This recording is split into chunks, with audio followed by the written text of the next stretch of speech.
রাজবাড়ীতে ধর্মীয় ভাবগাম্ভীর্যের মধ্য দিয়ে খ্রিস্টান সম্প্রদায়ের সবচেয়ে বড় ধর্মীয় উৎসব বড়দিন উদযাপন করা হয়েছে। বুধবার সকালে রাজবাড়ীর ব্যাপিস্ট চার্চে শুভেচ্ছা বিনিময় ও কেক কেটে বড়দিনের উদ্বোধন করেন রাজবাড়ীর জেলা প্রশাসক মোহাম্মদ জাহিদুল ইসলাম মিয়া ও পুলিশ সুপার মোসাম্মদ শামীমা পারভিন। এ সময় জেলা প্রশাসক ও পুলিশ সুপার চার্চে কেক উপহার নিয়ে আসেন। উদ্বোধনী সভায় রাজবাড়ীর ব্যাপিস্ট চার্চের যাজক জেমস হালদারের সভাপতিত্বে প্রধান অতিথি হিসেবে বক্তৃতা করেন রাজবাড়ীর জেলা প্রশাসক মোহাম্মদ জাহিদুল ইসলাম মিয়া। বিশেষ অতিথি হিসেবে বক্তৃতা করেন রাজবাড়ীর পুলিশ সুপার মোসাম্মদ শামীমা পারভিন। প্রধান অতিথির বক্তৃতায় জেলা প্রশাসক বলেন, আজকের এই দিনে সমস্ত প্রকার পাপ পঙ্কিলতা মুছে সকলের অংশগ্রহণে একটি সুন্দর দেশ গড়ে তুলব, যেখানে কোনো হিংসা বিদ্বেষ থাকবে না।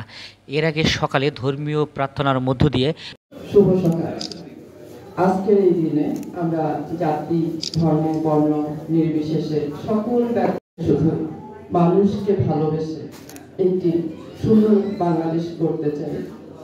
বিশ্বের সকল স্তরে শান্তি বিরাজ করুক, এই হোক আমাদের প্রত্যাশা। আমাদের আগামী বাংলাদেশ যেন অনেক সুন্দর হয়, একটা শান্তিময় বিশ্বে আমরা যেন জায়গা করে নিতে পারি। আজকের এই দিনে আমাদের সবার চাওয়া হোক এটাই। আবারও শুভ বড়দিন। আসলে আমরা এখানে বেশি হয়ে গেছে, আসলে আমরা না, এই সকলে মিলেই আমরা, আপনারা আমরা সকলে মিলেই আমরা মনে করি যে আমাদের সামাজিক সম্প্রীতির একটি রাষ্ট্র। আমরা আজকের এই দিনে আমাদের যত সংকীর্ণতা আছে, পাপ আছে, পঙ্কিলতা আছে, আমরা সেগুলোকে ধুয়ে ফেলে আমরা আগামী দিনে আমরা যে একটি রাষ্ট্র দেখি, স্বপ্নের একটি রাষ্ট্র দেখি, সুন্দর একটি সমাজ দেখি, যেখানে সবাই আমরা আমাদের সকল উৎসব যার যার মতো করে পালন করব এবং সেখানে সবার পার্টিসিপেশন থাকবে ঠিক আজকের দিনের মতো। এরকম একটা আমরা সমাজ প্রত্যাশা করি। সেই সমাজ আমরা যদি করতে পারি তাহলে আমাদের যে কাঙ্ক্ষিত লক্ষ্য, রাষ্ট্রের যে উন্নয়ন, সেটি সম্ভব হবে।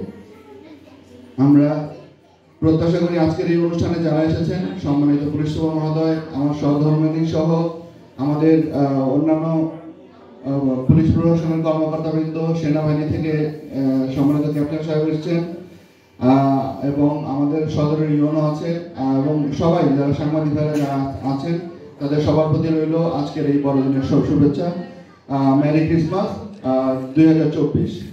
আমরা এই অনুষ্ঠানটি যথাযথ তাদের ভাবগাম্ভীর্যের মধ্যে আনন্দমুখর পরিবেশে উদযাপিত হোক, সেই প্রত্যাশা রেখে আবার আমাদেরকে তারা যেভাবে আমন্ত্রণ জানিয়েছেন, এই জন্য তাদের সকলের প্রতি কৃতজ্ঞতা রেখে আমরা যে সুন্দর সমাজ সম্প্রীতির একটি সমাজ প্রতিষ্ঠা করতে চাই, আমাদের যে একটি সাম্প্রদায়িক সম্প্রীতির বাংলাদেশ, সেটি বিশ্ব মানচিত্রে আমরা ফুটিয়ে তুলতে চাই, সেই প্রত্যাশা রেখে সকলকে ধন্যবাদ জানিয়ে আমার বক্তব্য এখানে শেষ করছি। শুভ বড়দিন, সবাই ভালো থাকবেন, সকলের জন্য রইল শুভকামনা।